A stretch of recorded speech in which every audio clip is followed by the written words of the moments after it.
Welcome to TechieLeaper channel. In today's video, I'll show you how to fix Ethernet connected but no internet access on your Windows 10 laptop or desktop computer. Now, at first, just go to your Start, right-click on it, and click on Run. Then in here, type ncpa.cpl and hit Enter.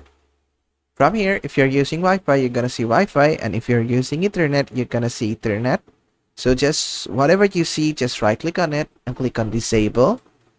And after that, it will be disabled. Then just re-enable it. And after that, just right-click on the place and click on Refresh. And it should help you to bring your Wi-Fi. And if it does not, what you have to do is just close this and go to search and type CMD and run it as an administrator. Click on Yes.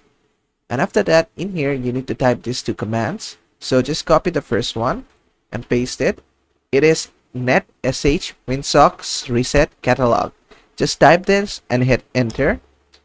And you must restart your computer for this, but it has successfully been resetted. And after that, type the second command in, which is netsh int ip reset. Hit Enter.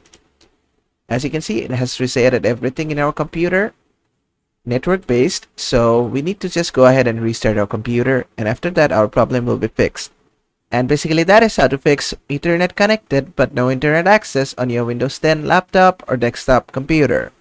I hope this video was helpful. If it was, please give it a thumbs up and don't forget to subscribe.